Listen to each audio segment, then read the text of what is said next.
Good morning, everyone. Good morning.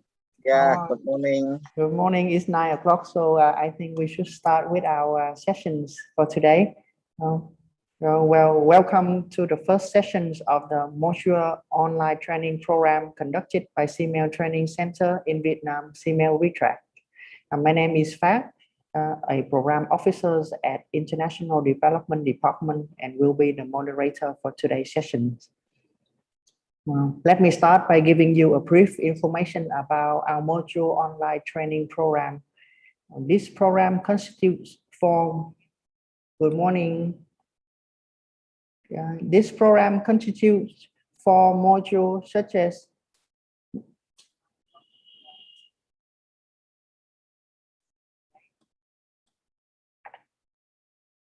sorry, I think there is some echoing on my side. This program constitutes four modules such as Module 1, Educational Leadership and Management, Module 2, Teachers Leadership and Management, Module 3, Curriculum Instruction and Assessment, and Module 4, Soft Skills. Each module will cover 4 topics divided into 2 sessions.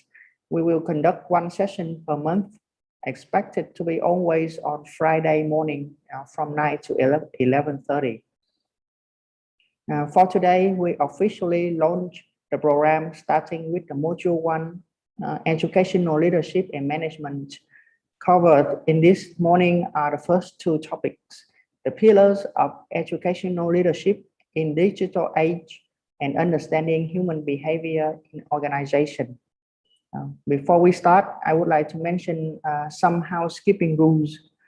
Our webinar is video recorded, so please watch and listen to the video. It will take less than 30 minutes. And if you have any questions during the video, please type them into the question panel or the chat box. After the video, we will have time for questions. And Dr. Anita, our trainer for today, will address each question individually.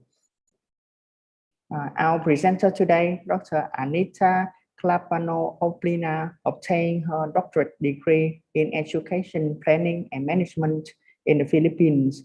She has been in the field of education and engaged in administrative functions back in the Philippines. She was the assistant to the academic vice president at Xavier University in 2014 and dean of the faculty and academic affairs at Finma Cagayan de Oro College from 2015 to 17. Now she came back to CMAIL Retract in 2018 as a senior education specialist and has been working as curriculum developer, instructional material designer, trainer, researcher, and lecturer. She is very passionate to advance the leadership and management skills of the school leaders, managers, administrators, and teachers from Southeast Asia. Without further delay, I would like to turn over to our presenter to have a word with you before we start. Dr. Anita, please. Thank you for your kind introduction, Mr. Phát. And good morning. Welcome to the first topic of Module 1. Again, I would like to reiterate that our topic for today's session is the pillars of educational leadership in digital age. And this is the first topic of Module 1. As also mentioned ahead, this is a video recorded, and I'm inviting you to watch and listen to the video. Let us now play the video.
My warmest greetings to everyone.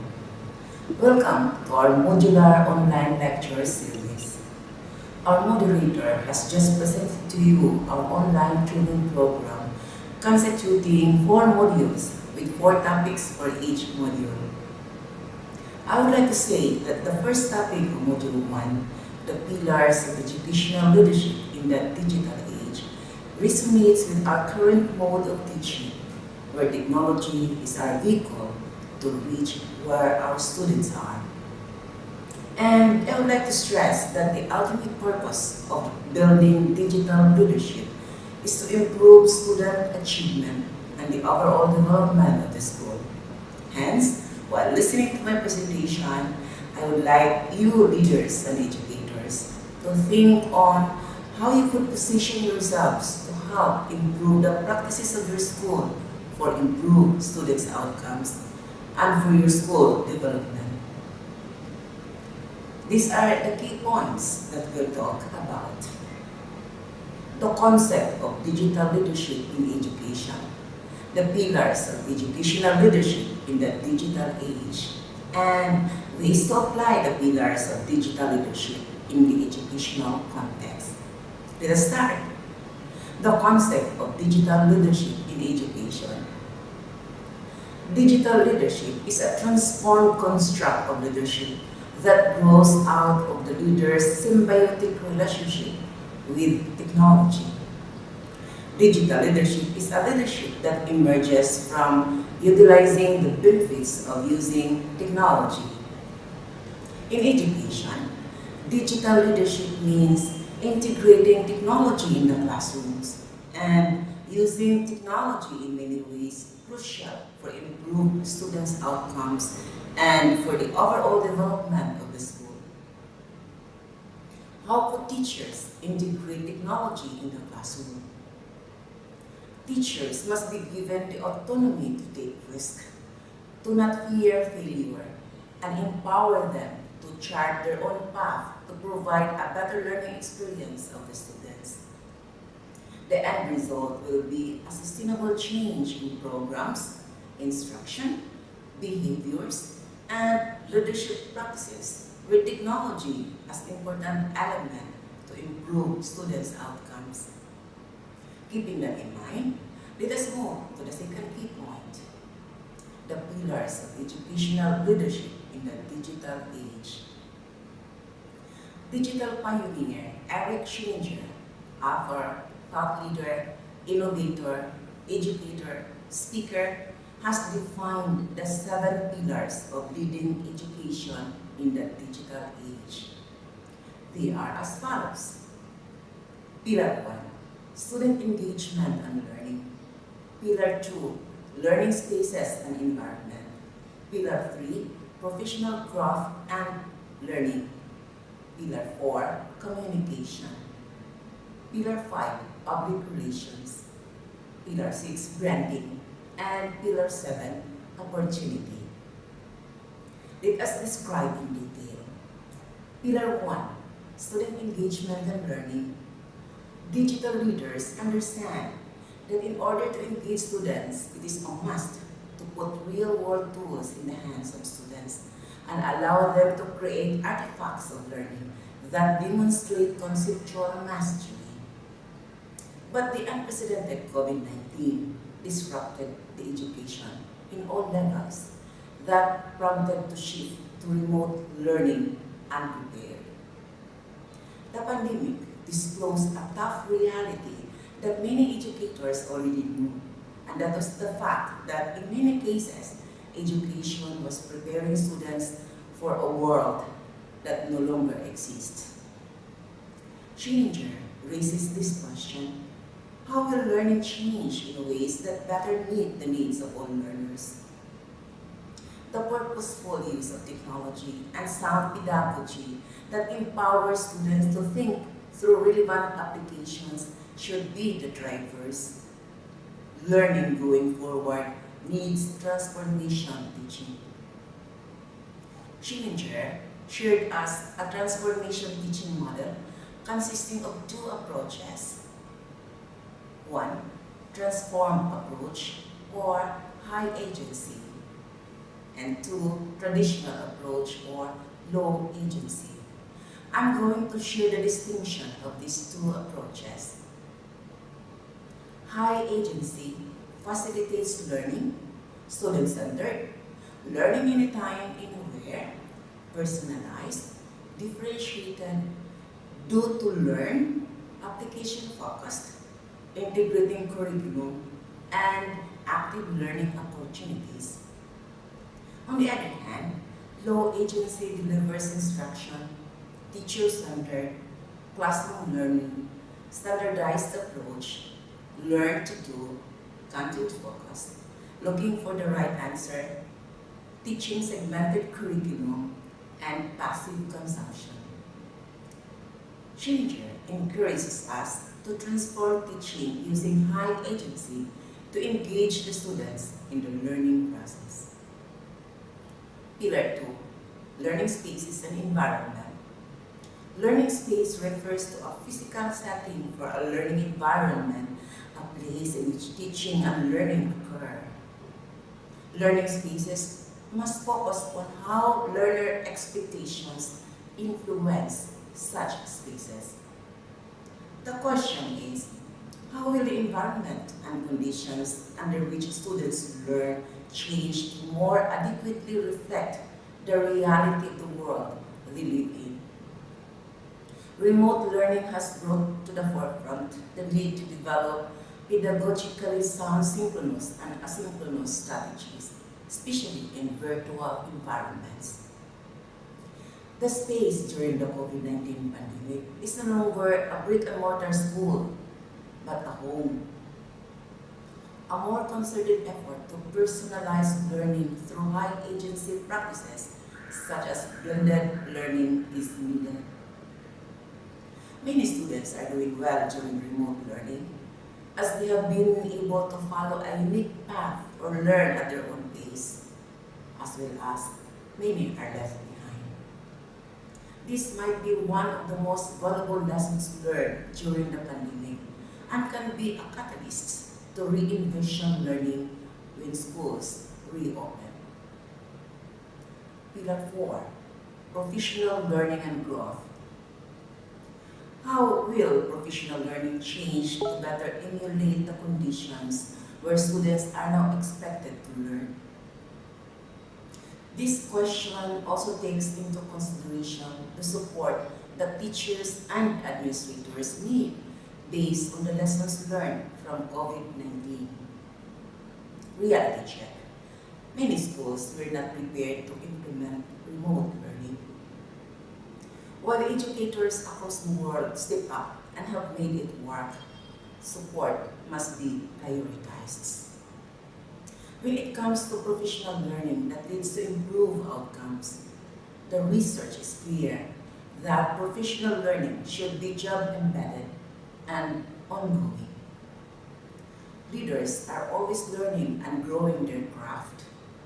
They are on an endless journey where they are always looking for new ideas and ways to improve their skills that will help their teachers and students succeed. A personal learning network, or PLN, is a must in a remote learning world. Every leader needs a personal learning network. You can't re-envision or transform education without a continuous professional learning. Pillar 4, communication. Digital leadership is about engaging all stakeholders in two-way communication in real time through a variety of devices, in person and or digitally. The question is, how have you effectively and consistently given stakeholders the right information at the right time through a variety of digital and non-digital pathways? Excessive communication during times of crisis is a must and is greatly appreciated by all members of the community. The key is to leverage a variety of tools, but also be conscious that not everyone might have access to or even want to use technology. Pillar 5, Public Relations. Leaders need to become storytellers in chief. If you don't tell your story, someone else will, and often another's version will not be the one you want told. When you start sharing your stories on social media and traditional sources like television, newspapers, radios, and the like, people take notice. Your school attracts stakeholder groups from all over the country and beyond. You become your own public relation agent. Under pandemic condition, how are you sharing remote learning successes and forging relationships with the mainstream media? Social media is a great tool that everyone has access to use. But do not forget the power of television, newspapers, radios, and other traditional sources, because in some cases, they resonate more within and beyond a community. Digital leaders understand that a strategy must be in place, which is crucial for a new normal of learning. Pillar 6, branding. Branding is a combination of your vision, mission, goals, and results. Establishing good relationships with the stakeholders and beyond while building a positive brand presence is a key to the identity of your school. How does your messaging resonate with stakeholders while building relationships in the process? The brand is your work that is shared through communication and public relations strategies. Anything shared creates a presence, either positive or negative. Digital amplifies this process. In our noisy digital world, clearly communicated identity is the key to the positioning of your school's consistent positive presence. Building a school brand is a serious element of school business. A brand benefits a school's profile and even its purse. And Pillar 7, opportunity. Digital leaders must consistently seek out ways to improve the existing programs, resources, and professional development. Digital leaders leverage connections made through technology and increase opportunities to make improvements across multiple areas of school culture.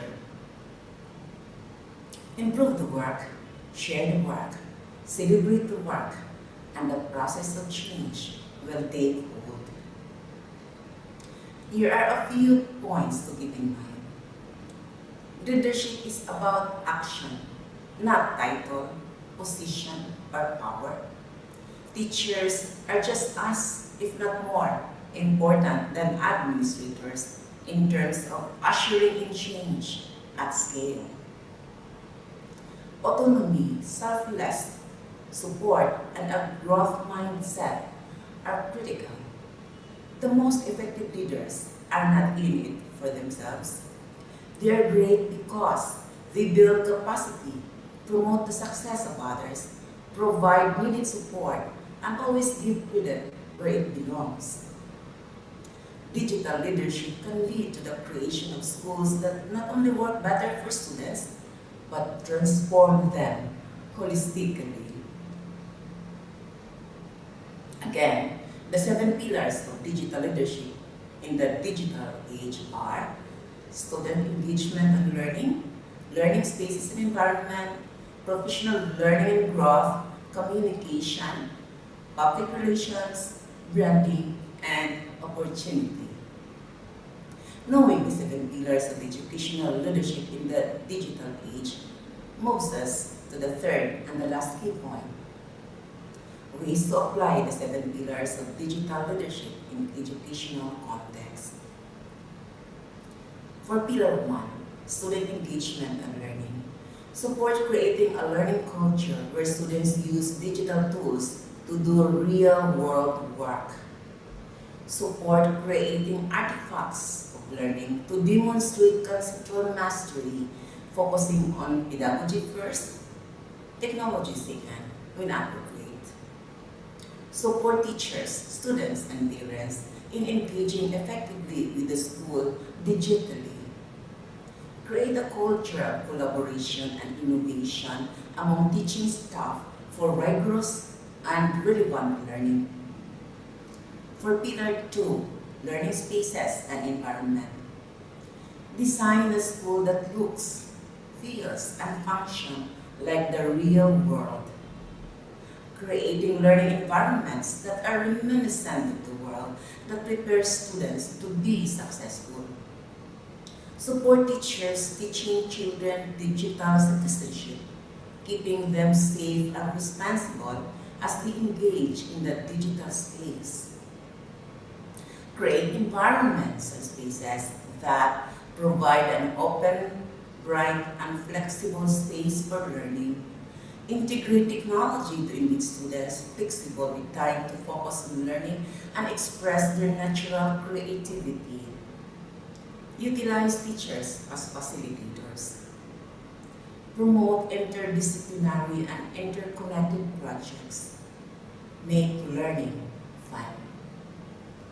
For Pillar 3, professional learning and growth. Create a personal learning network, PLN, to learn anytime, anywhere, and with anyone using social media to connect. Build professional learning network and meet experts and practitioners who will constantly feed you the best ideas in the world. Learn more about the flipped instructional model, bring your own device, and the integration of social media tools in the classroom. Acquire resources, access knowledge, receive feedback, and connect with others.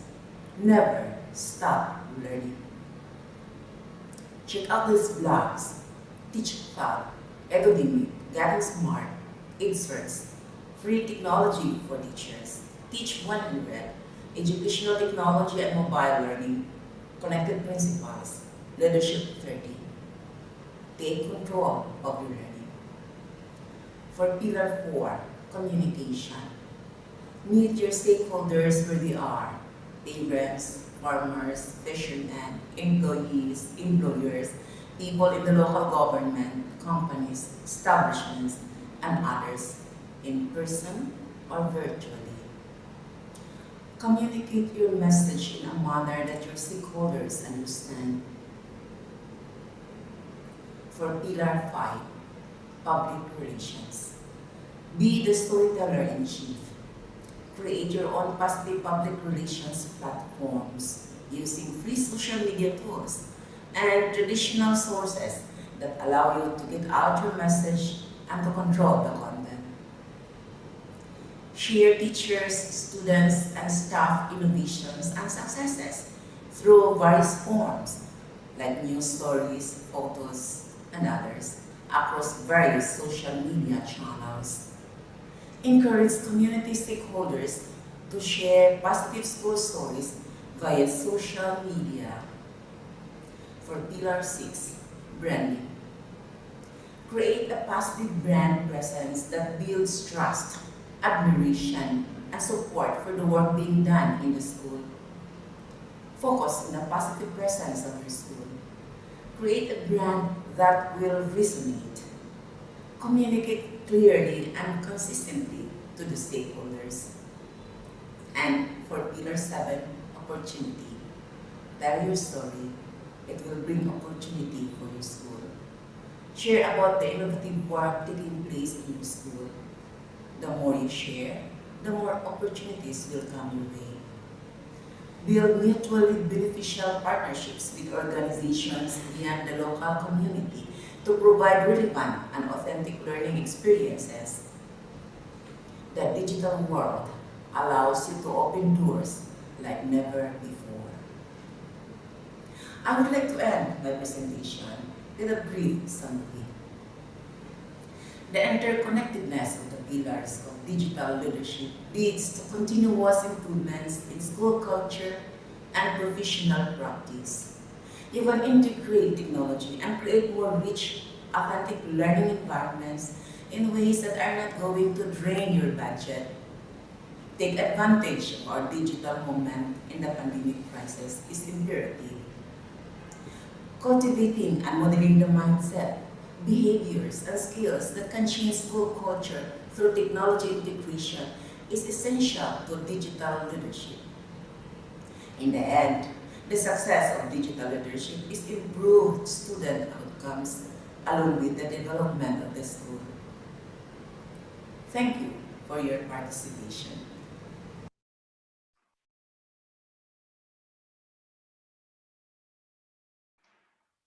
We have just finished watching the video.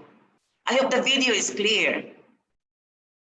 And now we will proceed to our Q&A. Pat, I will turn you over. Thank you, Dr. Anita.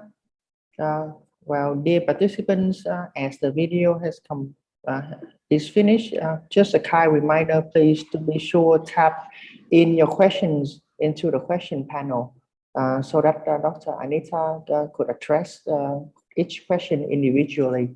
And meanwhile, well, after the video and before our short break for the second sessions, Dr. Anita, is there anything else you want to input or share regarding this topic, the pillars of educational leadership in digital age?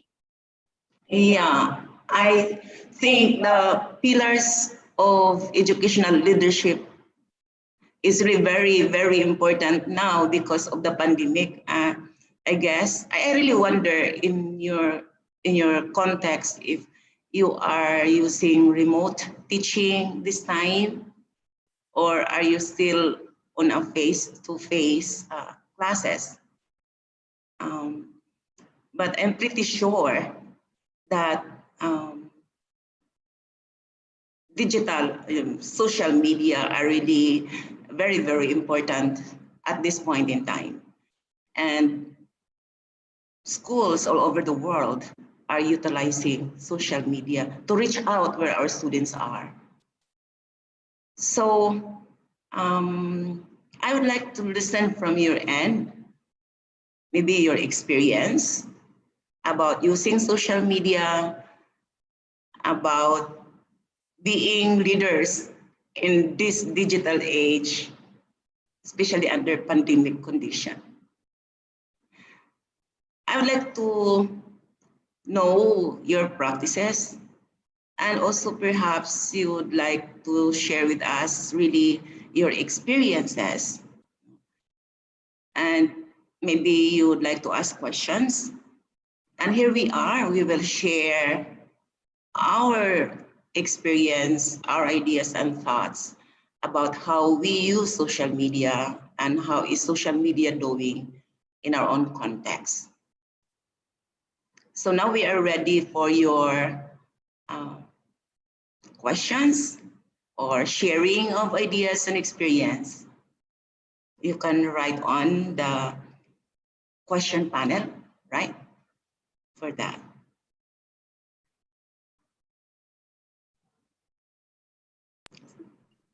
We probably will take another 5 minutes or so, waiting for your questions.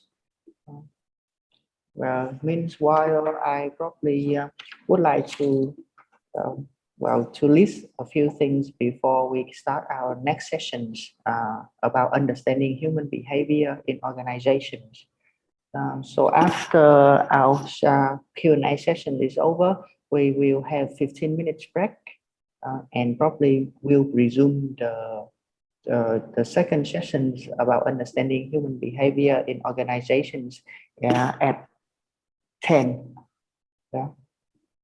And it's also another short video, roughly will take 30 to 45 minutes. And by we should finish everything before 11.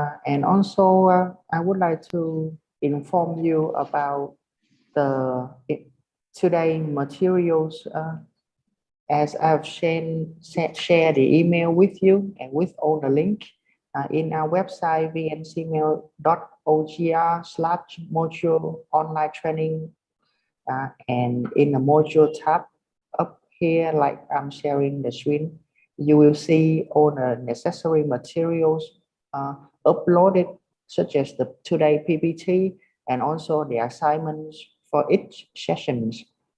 It will be online before 2 o'clock at this afternoon, and also the YouTube link is also available if you want to view the video again.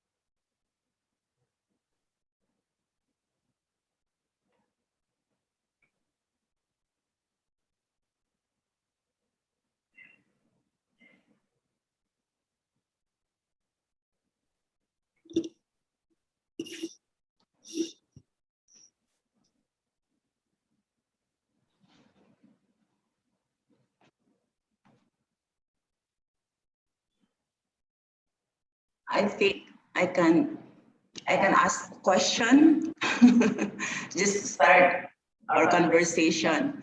I wonder if you are using remote teaching at this point in time, like in Cambodia, for example. Do we have participants from Cambodia?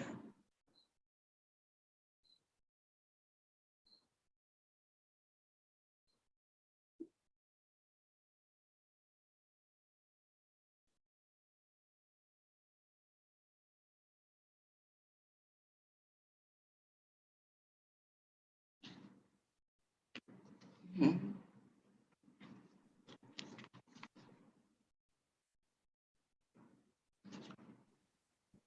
Good morning. Yes. I'm Chun Chai from Cambodia. Yeah. Yes. Welcome. Nice meeting you.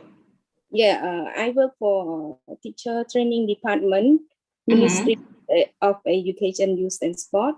So I would like to share about the learning during the COVID pandemic. For our teacher training institution, we use Google Speak as the platform for online learning. We use both Google Classroom and also Google Meet for the virtual learning. So our learning, teaching and learning is still continue even we are in the pandemic. So that's what we have been done during this time. Thank you. Thank you so much for your sharing, and that really sounds good.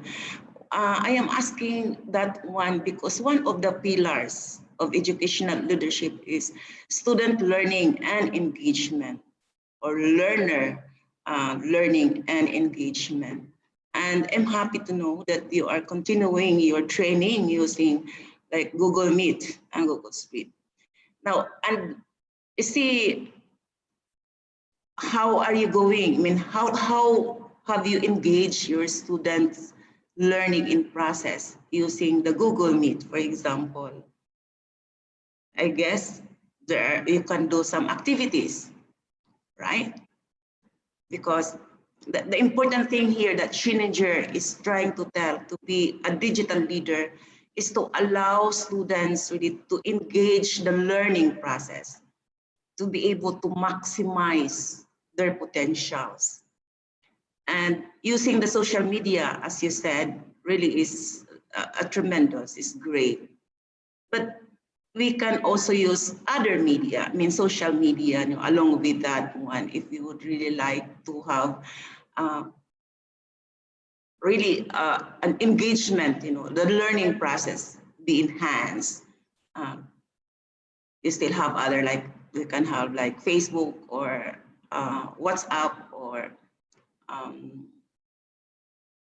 Viber or Skype and many other social media where we feel that students or learners are more comfortable, and the media, for example, would be also applicable on their behalf.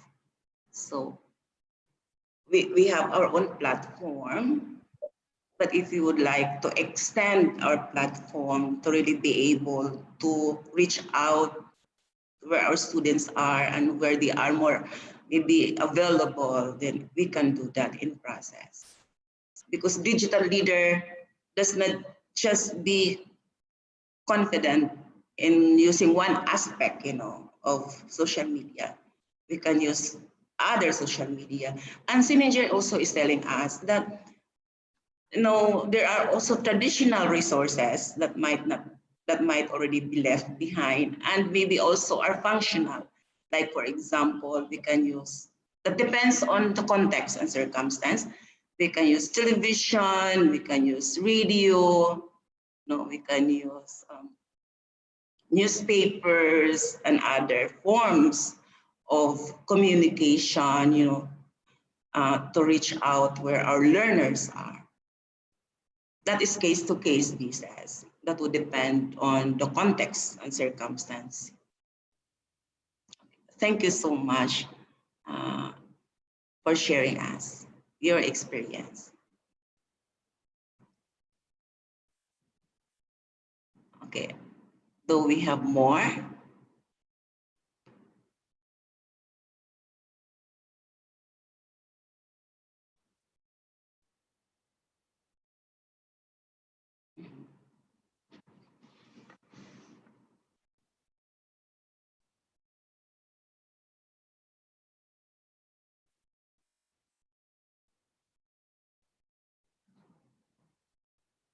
Yeah.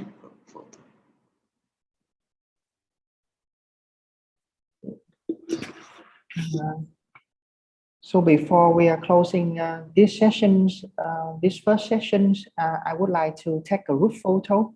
And if you please turn on your video so that I can take a picture, a screenshot actually.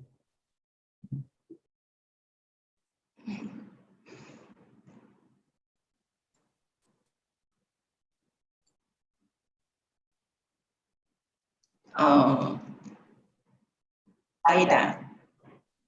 Good morning, Professor. Good morning. Nice to meet you. Nice meeting you. So, yes.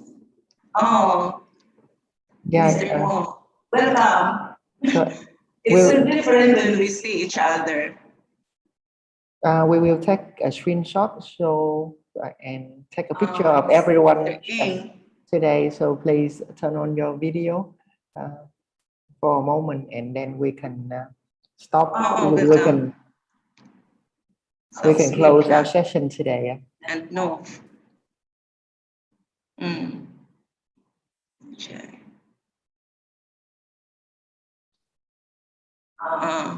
Okay. So this will be the first one. Please smile. 1, 2, 3. Again, please. 1, 2, 3. One more. One last one. 1, 2, 3. Thank you. And I think the first sessions will be closed for now, and we will resume the second session at 10 o'clock sharp. So please, have some coffee and tea for 20 minutes, and we will be back. See you soon. Thank you so much.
Hello, everyone. Welcome back. I hope you're still here.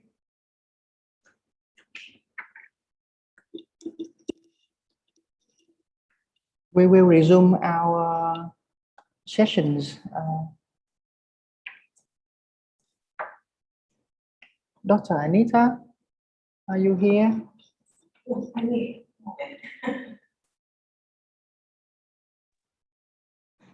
Hello. I hope we are all back now for our second session. Okay, so we will start with our sessions. Our second sessions on the topic understanding human behavior in organizations. Also, I do want to repeat some housekeeping rules that please to write your questions into a chat box or a question panel so that after the video, Dr. Anita can address each question individually. And I would like to share the video now.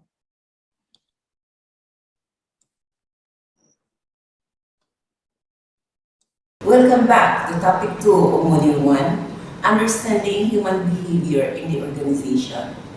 Human behavior occurs in an environment.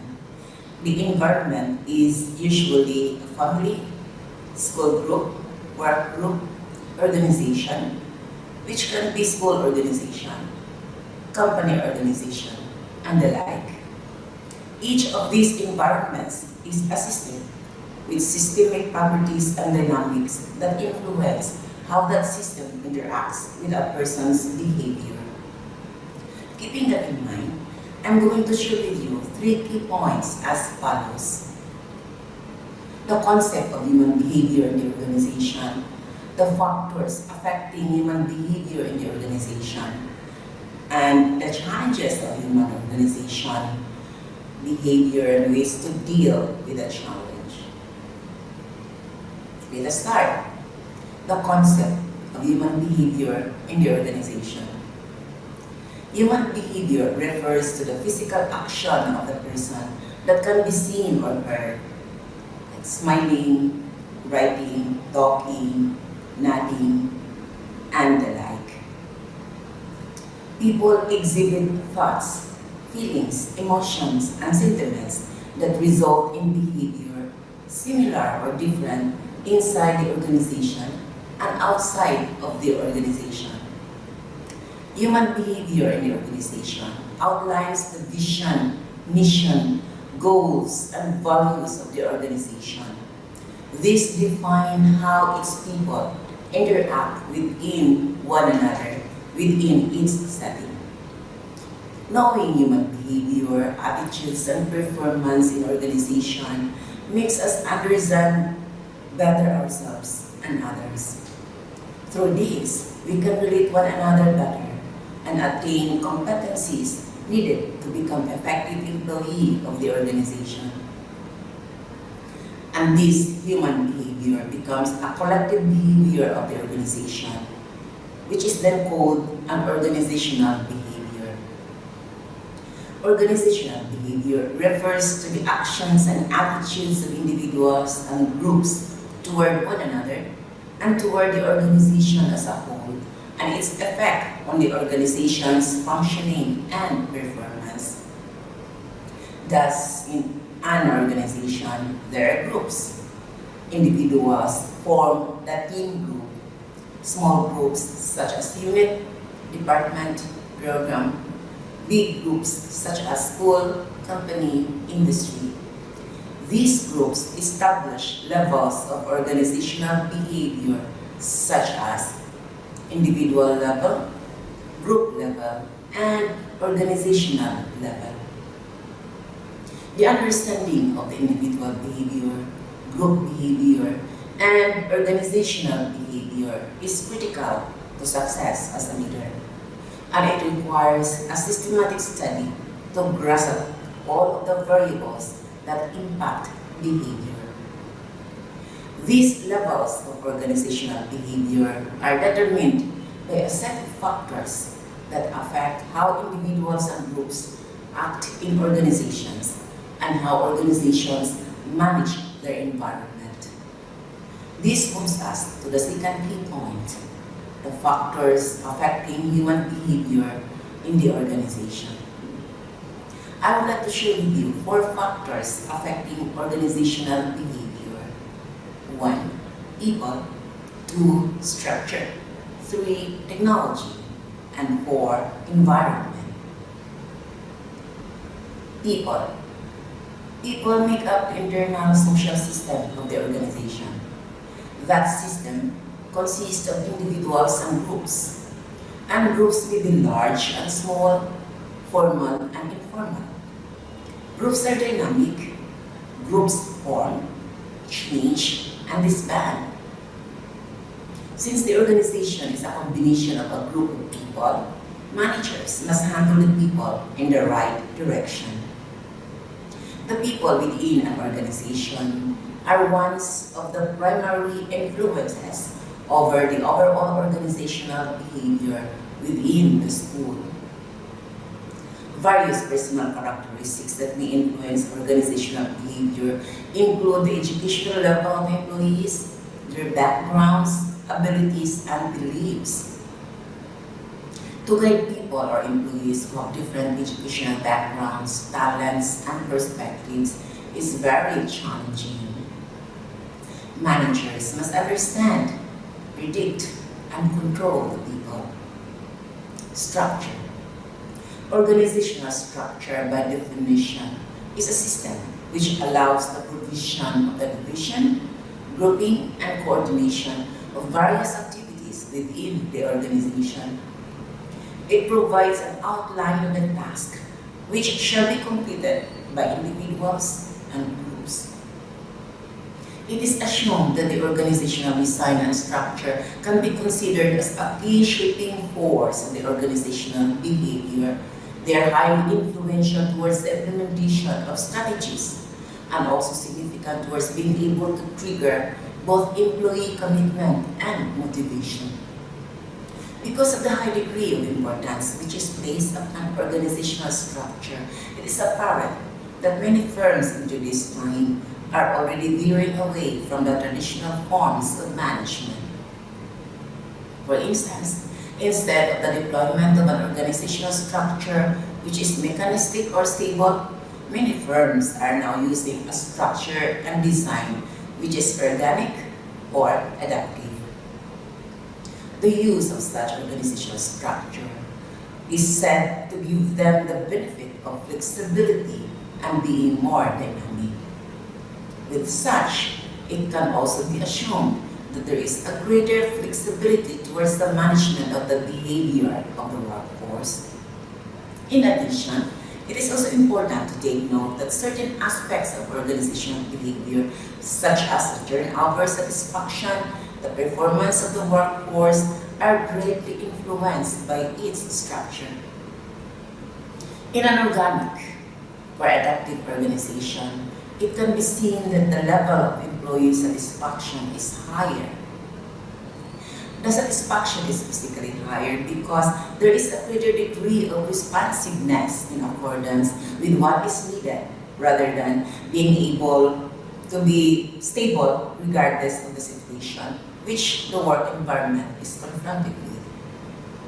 On the other hand, in an organizational structure at which there are rigid policies and vague design on who and where to report, there is a potential to lead the workforce into the feeling that they are not trusted, basically because they are not involved.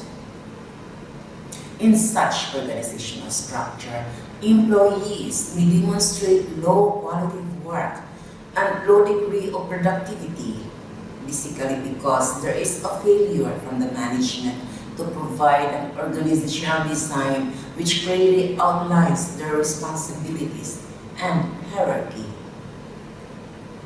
Because of such situations, it is therefore important to create an organizational structure which will be able to make the organizations more effective through a behavior which can be expected to result into high quality of outputs.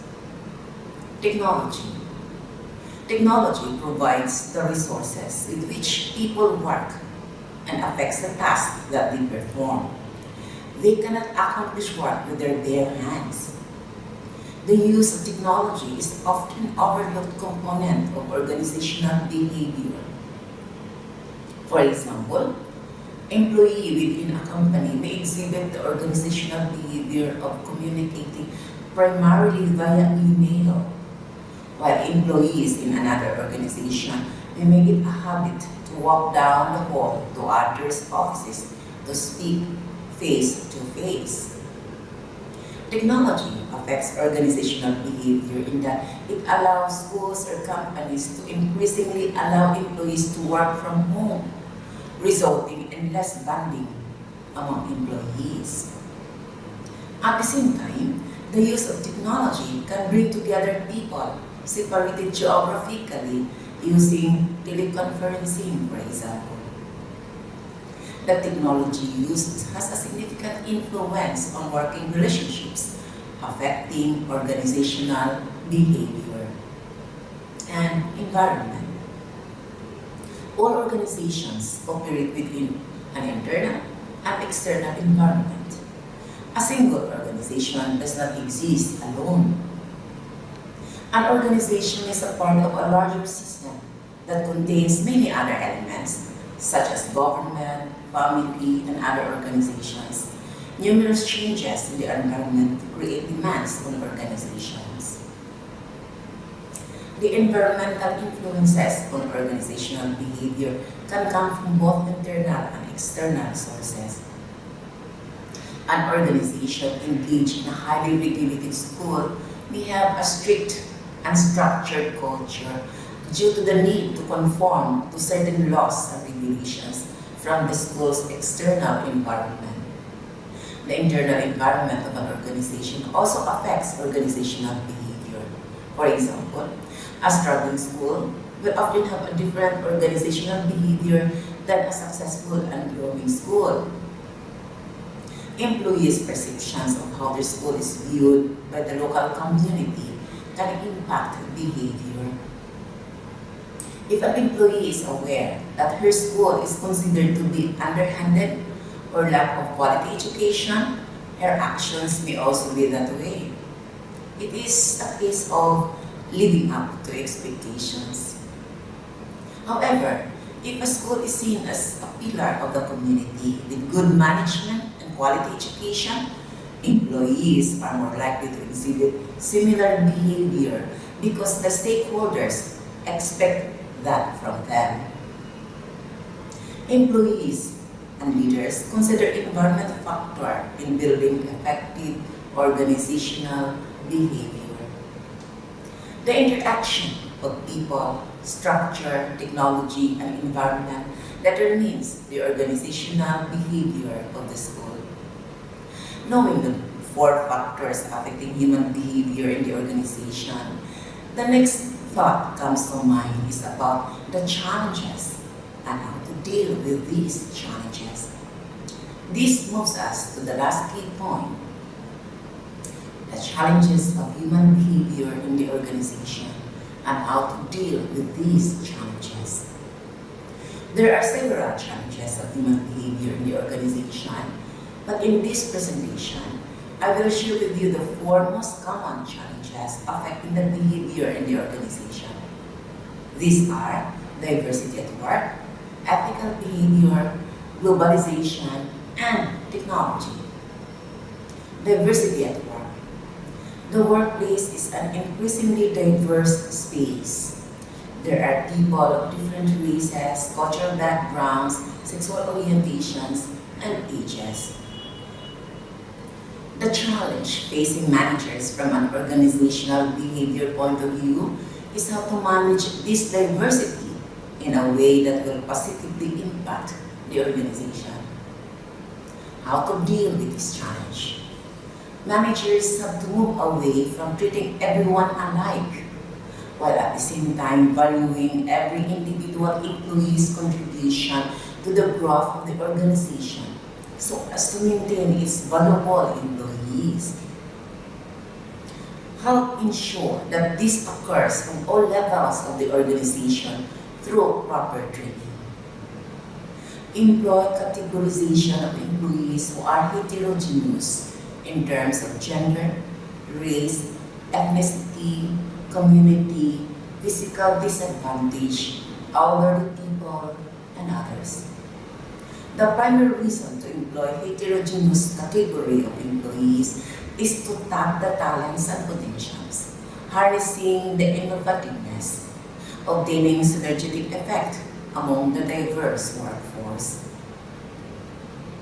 Retain the employee's individual and cultural identity, values, and lifestyles while working in the same organization with common rules and regulations. Accommodate diverse groups of people by addressing their different lifestyles, family needs, and work styles. Ethical behavior. Corporate standards involving unethical behavior can be made public within a short time. Organizations often have policies that facilitate ethical behavior within the workplace. The challenge for managers is to promote an ethical organizational behavior and culture such that employees will not put their individual interests ahead of the organizational interests. How to deal with this challenge? Define the right and wrong conduct clearly. The complexity in operations in some schools is forcing the workforce to face ethical dilemmas, where they are required to define right and wrong conduct in order to complete their assigned activities.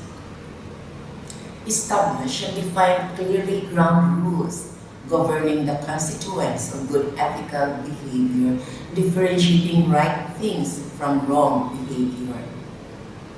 For example, do managers give an inflated performance evaluation to an employee they like, knowing that such an evaluation could save the employee's job? Does the teacher give a passing grade to the failing student for he is a son of the mayor? Does teacher engage business with students for one reason or the other? Unethical practices have become a common practice in some schools in Southeast Asia, affecting organizational behavior.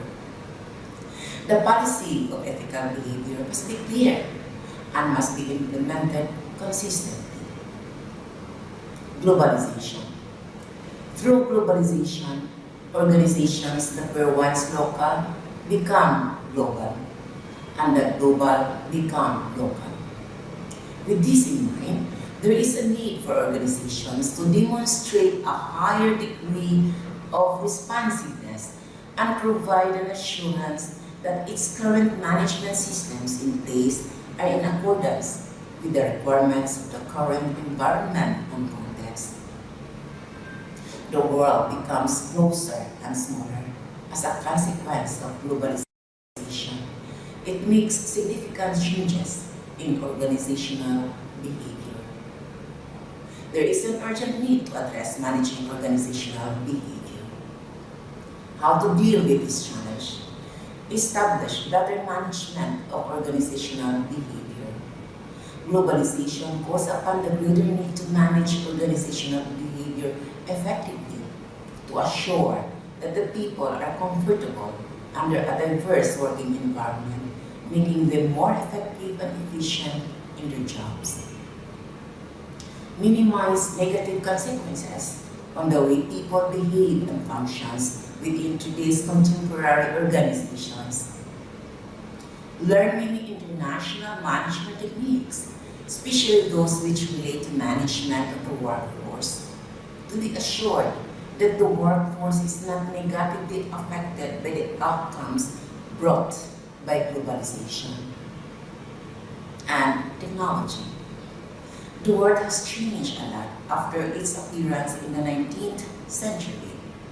At the end of the 19th century, the internet had its domination in all the ways into the human life.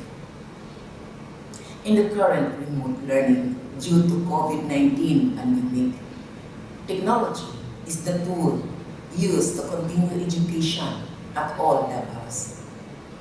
Technology plays a very important role in the learning process of the students. Educational apps have been used to engage students both in the face-to-face learning and online learning activities. Technology also becomes an integral role in workplace communication. In like manner, workplace communication also influences how people and groups behave in the organization. Although technology brings with its efficiency in collating and disseminating knowledge, it can also alienate individuals, such as the elderly, within the organization. The challenge here is in finding ways in which technology promotes organizational behavior. How to deal with this challenge? Use technology strategically in the direction of your organization. Assist management for quality job performance on individual level or team level using technology. Increase your school's competitiveness, making technology as glue and driver of organizational innovation. Provide training for current employees that do not have strong technology backgrounds. I have just presented to you the 3 key points. The concept of human behavior in the organization as follows. Human behavior is the physical action of the person that can be seen or heard, while organizational behavior is a collective behavior of individuals or groups within the organization. The factors affecting human behavior in organization are people, structure, technology, and environment. The challenges of organizational behavior are work diversity, ethical behavior, globalization, and technology, and ways to deal with these challenges. I hope your understanding of human behavior in the organization is enhanced, and you are now in a better position to promote organizational behavior for improved students' outcomes. Thank you for joining us.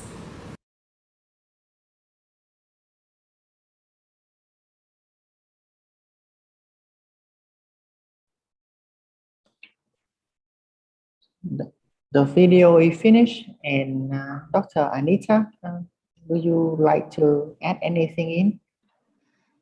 Yeah, again, welcome to our session 2, understanding human behavior in the organization. We have just watched the video, and now we are ready for our sharing experiences, and perhaps you would also like to ask some questions, and then we can address your questions.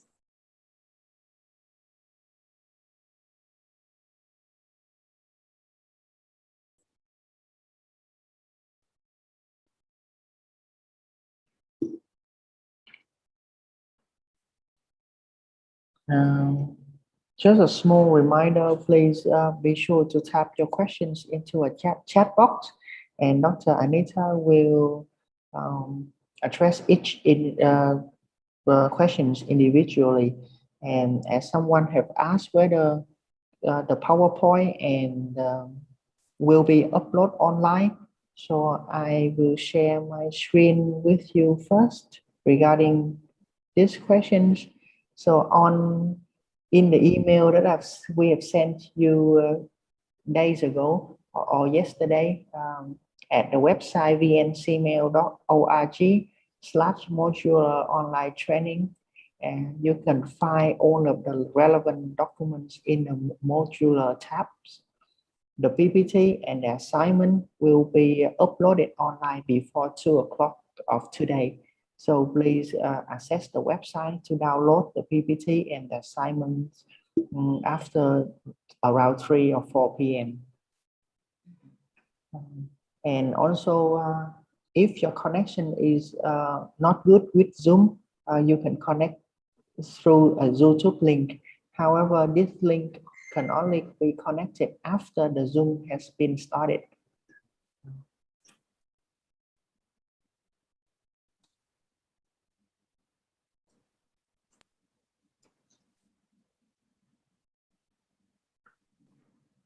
And for the moment, we are still in the Q&A sessions.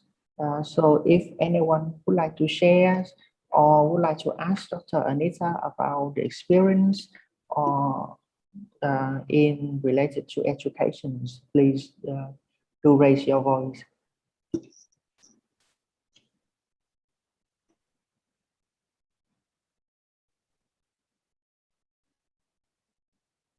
Yes, we would like to listen to your experience about, organizational behavior in your school or in your organization. Like, it is a fact that there is this individual behavior that might affect another individual, or there may be like group behavior in conflict with another group. I have been in the education for a long time back in the Philippines, and there are really concerns. There were concerns that we met and we faced out and we talked about and we settled down. There is dysfunction in the school. This different silos, different groups having their own agenda, kind of. Well, this is organizational behavior. I wonder if you have that also in your own context. Maybe you can share with us your experience. Like, how did you handle behavior of people, maybe the top leaders or the mid leaders or co-teachers, in your own context?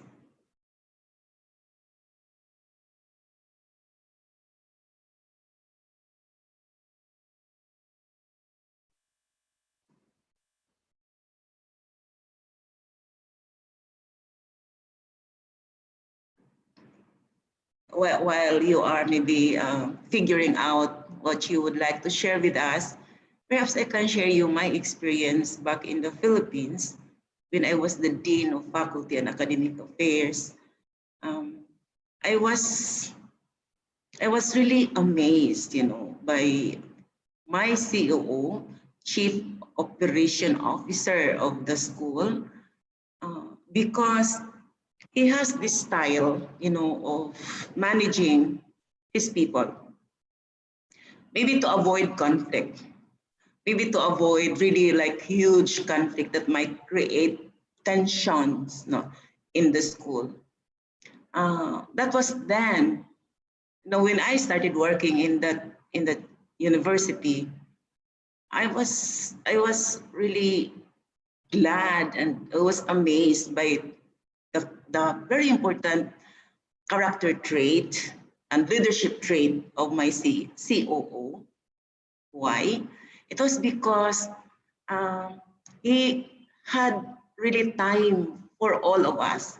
He had the schedule, we have the calendar to meet him and to talk to him, and then not only that, he would also visit, our offices and talk to us like anything, our concerns or our issues, in my department, for example. And then we share ideas. We talk about many things, about problems of the school and my concern of my department. And he really is there to listen and to talk about. He is so human, he's so collegial, he's so friendly that there is no gap, that I don't feel inhibited to talk to him. And not only me, that's also the experience of all offices, in the university, because he really had time to go out from his office and talk to us. I guess that character trait and that leadership style really prevents us to have that conflict. So our behavior is attuned to the mission, vision, and goal of the school. And he initiated that. And so we don't feel like alienated. We don't feel like being away from him, so that when we have problems and we have issues in our own department, we can come to him and he is really delighted to talk to us. Now, I am telling you this one because that's really very striking to me, because I know that top leader, for example, top leaders have their own, like ladder, and you have to go to this channel before meeting that person. You have to go this and that. But for him, it was not. So that way, we were able to prevent big issues, kind of. What I am trying to say here is that the behavior of the organization really is shaped by the structure, organizational structure, and by the leader. So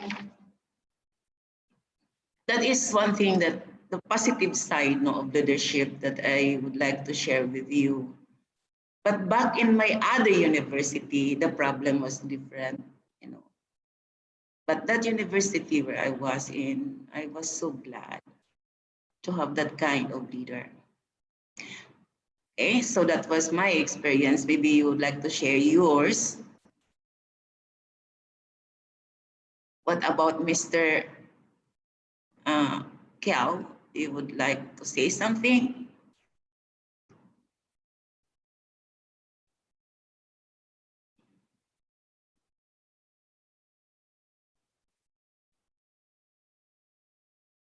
That here.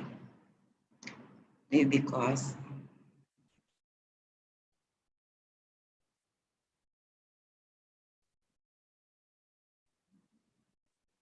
not here.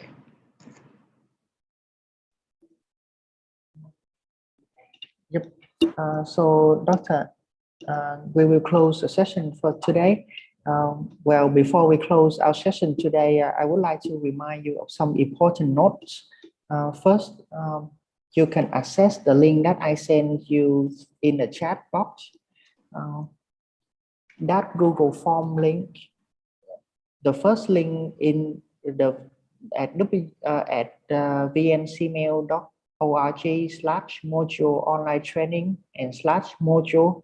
That link will link you to our website where you can download the PPT and the assignment. So after you complete the assignment, please upload it online through the Google form that I have sent you in the chat box. I think I've sent everyone. Before Sunday next week, May 30, your assignment will be subject to evaluation before we issue the certificate to your email. And second, you can follow your name on the assignment will be the one used in the certificate of completion. So please make sure you input it carefully.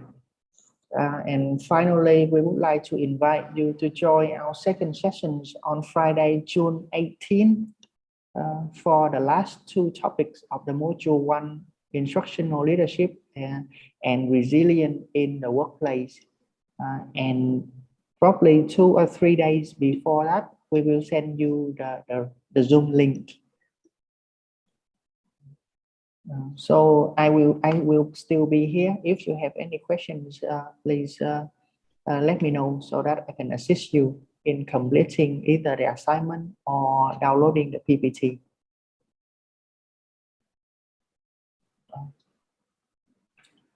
Or someone said Google link cannot be accessed. I will just share screen with you and just a second as I will send you again the link.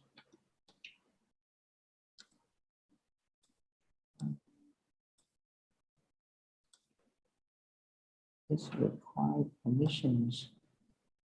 If the link requires permission, then just a second, I will access to Google Form.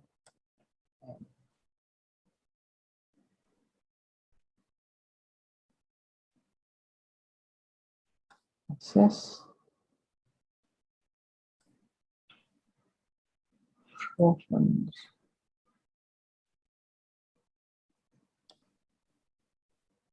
Permission preview. Send.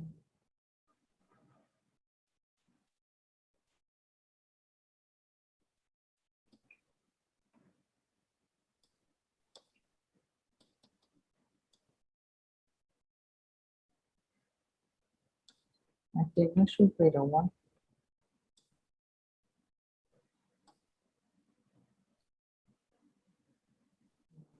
Copy and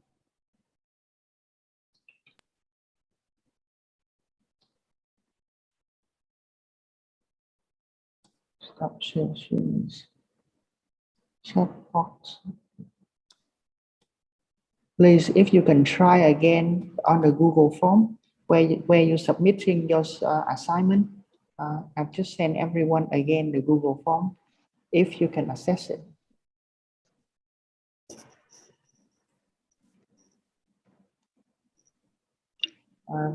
Dr. Anita, can you please also check for me whether you can access the Google form that I sent on the chat box? Thank you.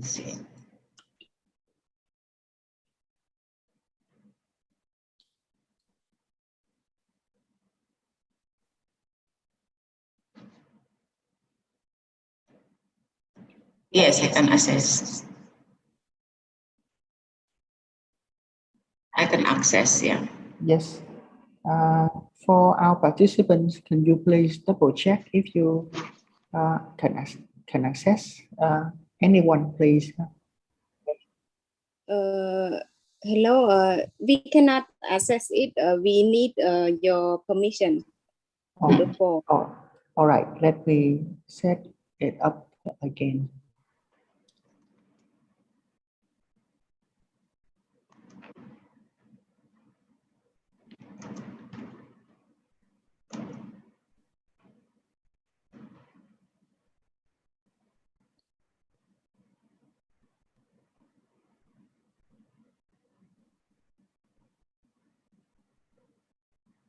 Can you please try again on that same link?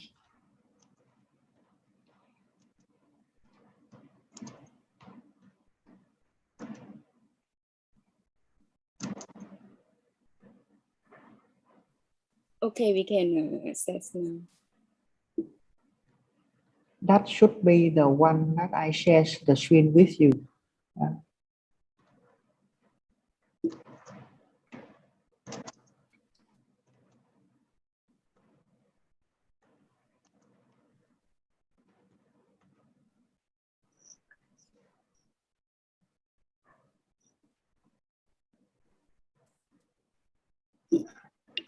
Okay, all right. If you have any problems or experience any difficulty that you can't upload your assignment, or you need some more information, please do contact me at OTPHAT. So I will send my email in the chat box, or you can just follow the email that we have sent you. That should be my email. So if you have any questions, please do contact me so that I can support you personally. And Dr. Anita, I think it's good for we good to close for today's session. So thank you everyone for joining us. For the last favor, can you please turn on your camera so that we can take a picture of you again, as there are some new faces.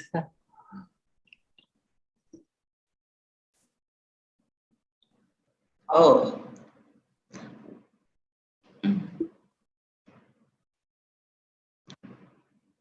Nice seeing you again.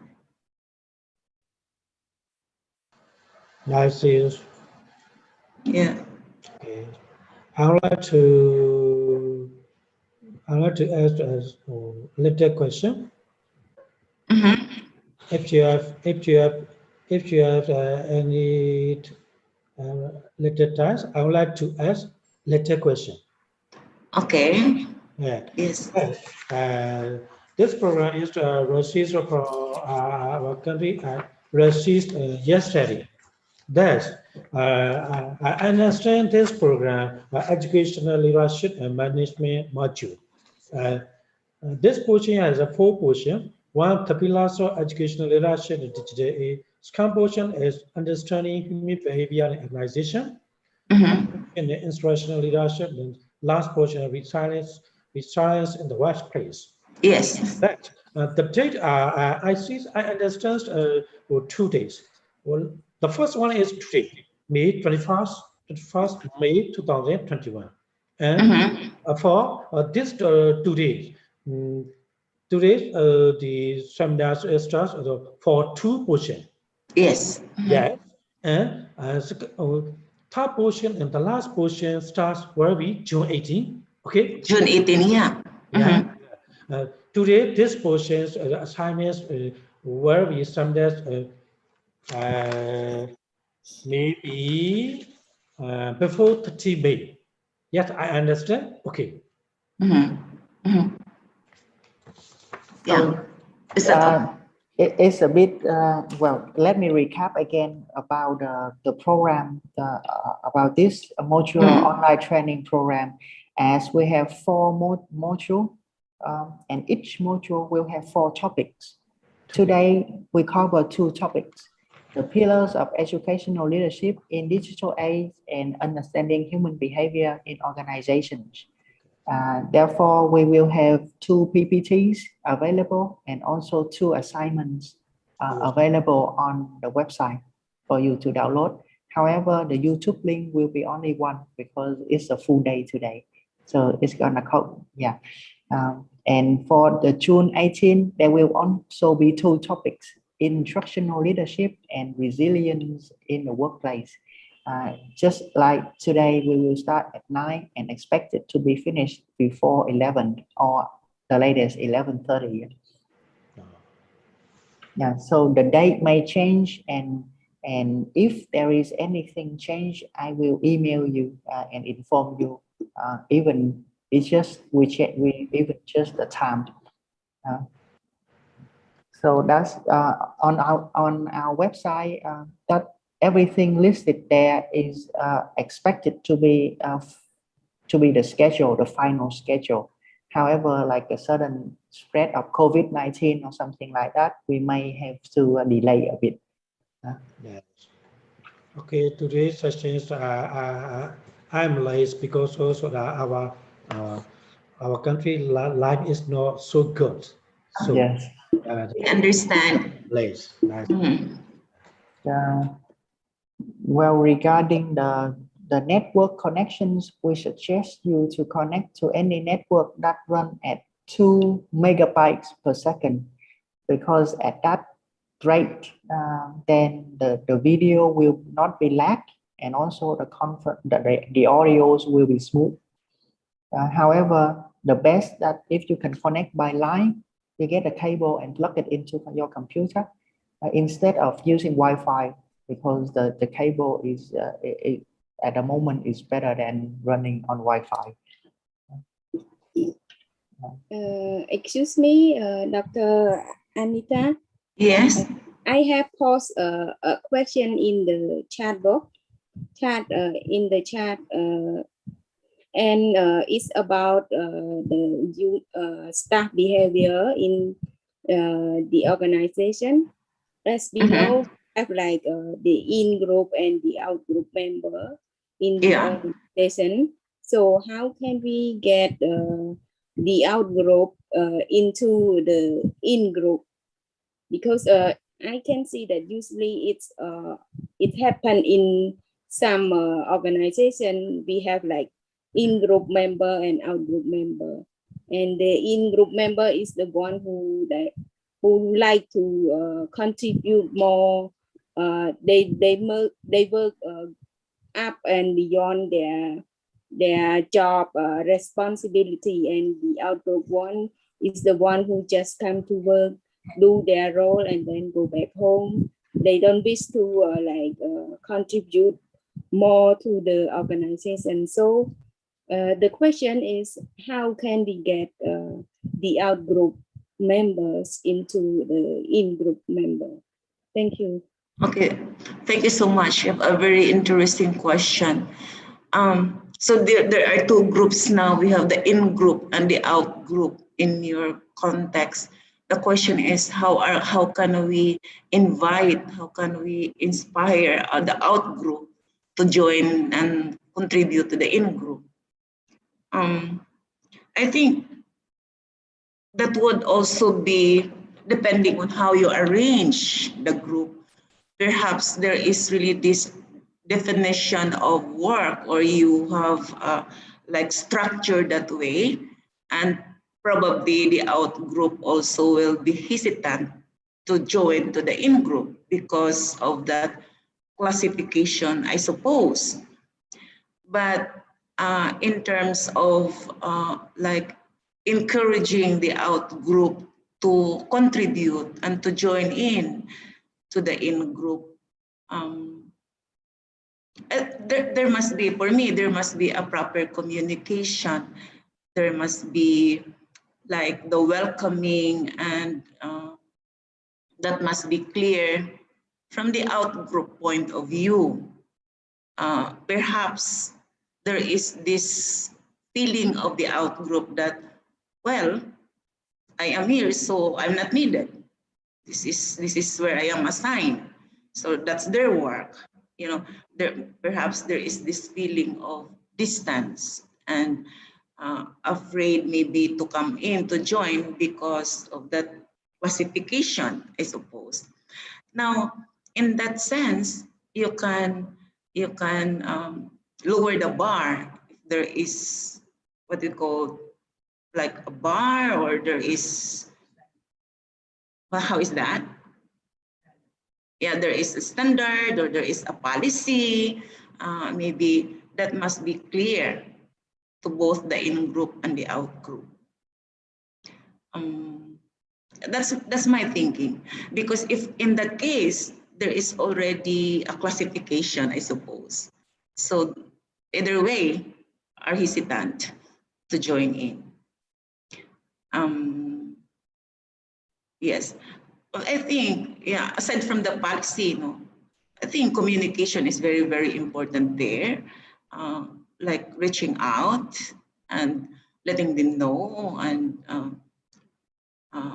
feeling that they belong, kind of. Then I wonder if they are still be off, to join in. And that's my thinking. I experienced that back also in my country when we had this faction, and they are telling us, well, you are the leader in the, because we have this group, and there is a division in that sense, because another group creates their own, faction, and saying, well, that is their job, so we are not allowed there to join in, kind of. But how do we break that?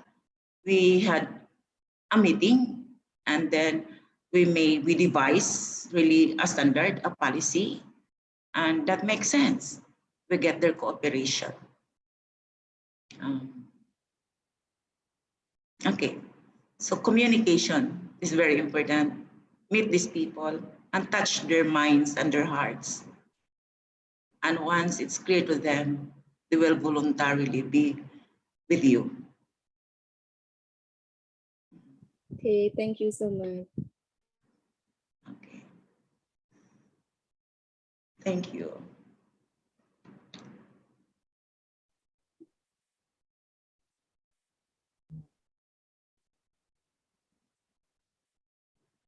May I also share a bit of my experience, because as I have volunteered for disability centers, there's also a part of people who are, as you mentioned, an out group members, and who is an in group members, that they cover everything.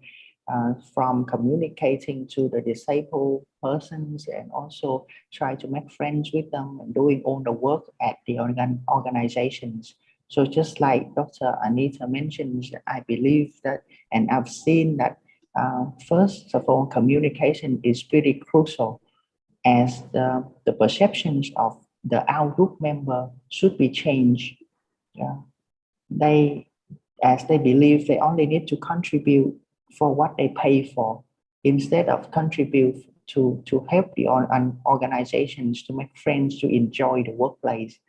And second is that the leadership is also, I see is very important as the direct supervisors of each person, of each our group member persons. They should communicate and they should convey the information as not really personal, but as light or as gentle as possible, in order not to offend the persons, but persuade them to join in, to contribute more and to make more friends, even though the friends is just disabled persons. Sometimes it's also a person that with mind sickness. So that is what my experience at my volunteer place.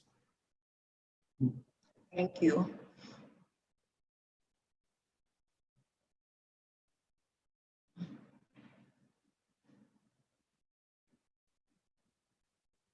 And I believe it should be the end of today's sessions. So thank you everyone for joining us.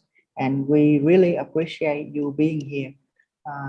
Kindly share this free program with your college and network so that it can make a greater impact to the regional education as a whole.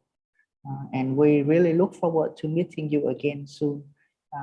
Probably the quickest one will be on June 18, Friday. And goodbye for now. Okay, so I am truly delighted with your active participation. Thank you for joining us and see you in June for our second session. Thank you and see you. Thank you.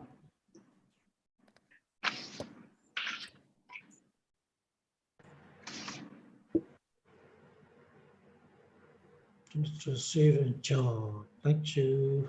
Steven John, virtual education classroom.